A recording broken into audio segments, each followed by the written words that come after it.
Linebacker Michael Kendricks told the Philadelphia Inquirer, "I didn't see it coming at all.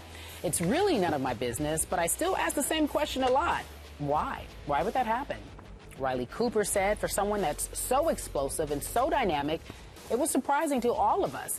We didn't know this was going to happen, but Chip said that it was a football move.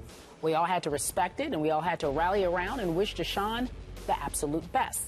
The Inquirer reported each of the 21 Eagles interviewed for this story believed something larger was behind Jackson's release than it being purely a football decision, as Coach Chip Kelly said in April.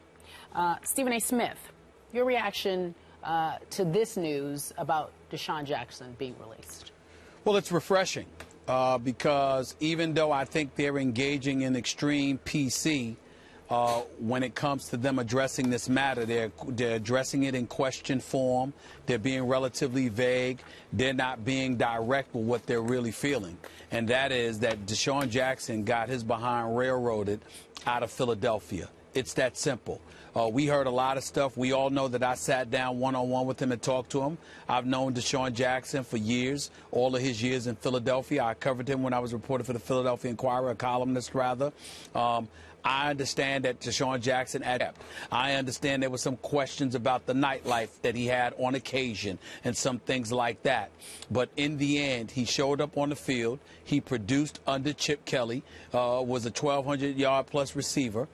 He got the job done last year, and then all of a sudden, he's gone. And you heard stuff that it was a football decision. That's utter nonsense. It wasn't a football decision. It was something far more than that, because if anybody could use DeSean Jackson, it's a Chip Kelly-style offense that could use a DeSean Jackson. What it says to me, with the players reacting the way that they reacted, Skip, and asking this question as the Washington Redskins get set to show up at Lincoln Financial Field in Philadelphia this week, it seems to me that what they're saying is that there's no reason for this guy to be gone from this football team. And what that also says to me is that the distraction that they tried to paint DeSean Jackson as being when they were ultimately trying to let him go, it tells me that that wasn't true either. Because if it were true, then the players wouldn't be asking questions. They would know for a fact this is why he's gone, because in the coach's eyes, at the very least, he was considered a distraction. But they're not even willing to admit that. And what that says to me is that DeSean Jackson had a better relationship with his teammates than we were led to believe. It says to me that they wanted him more than we were led to believe. And it says to me that the justification for the Philadelphia Eagles for letting him go wasn't nearly what they tried to paint it as being, which tells me he was railroaded and shipped out of town. And I'm glad he landed in Washington. Okay, I am too, but I'm not with you on your analysis of this. Help me out here. You said that you thought their comments were incredibly PC. I didn't think they were PC at all. 21 Eagles said, "We don't know why. We don't know what happened here, and we don't really love it." You know, again, quote after quote I read where this is where I thought Chip Kelly would draw the troops together in the post-game locker room the other night and say, whenever, maybe Monday, and say, "Hey, guys, DeSean Jackson is gone. We're going to play him, but he is out of here. And I don't want to read any comments this week about DeSean." And clearly that did not, maybe it did happen, and they rebelled against that proclamation from the coach. But here's my point, Stephen A. Big picture. Chip Kelly has faced two crises that could have split his team or even wrecked his team. One that we talked for days about was the Riley Cooper N-word controversy. And I still not sure how Chip Kelly got away with that one, but he did. And the team stayed together, and it won games together. And now, I'm with you, there's no doubt. He got rid of DeSean Jackson, who was beloved by his teammates and an extremely valuable weapon on that team. Now, he looks like so far he is adequately, if not even better, to replace him with Darren Sproles. But I got to tell you, if 21 players are still upset about it, still not sure about it, that would have potential to wreck this team this year, to tear it apart. And so far, so great, man. Yeah. Again, they had the bad first half against Jacksonville, and they were a little shaky the other night in the first half, but they have won impressively in 2 second halves. So clearly the team is hitting on all second-half cylinders. So Chip Kelly must be doing something right with his team, even though they're saying to me all the wrong things about DeSean being gone. Well, a couple of things. Number one, I still considered it PC because they weren't direct. They were just saying that we don't know why he's gone and we wish he was here, as opposed to obviously saying, you know what, the stories about him were not true and it was unfair for him to be gone. That's all I meant by that. It's no big deal. But I did believe they were PC. Point number two, let's not make this out to be more than it is from this perspective. Chip Kelly can coach. It's just that simple. When you talk about guys, I don't know how he made it through this, or whether it's the Riley Cooper fiasco or now with DeSean Jackson. I don't consider that a big deal. Skip, this is the National Football League. If your signing bonus ain't locked in, you're playing with non-guaranteed dollars. Your future is not guaranteed. One play could end your career.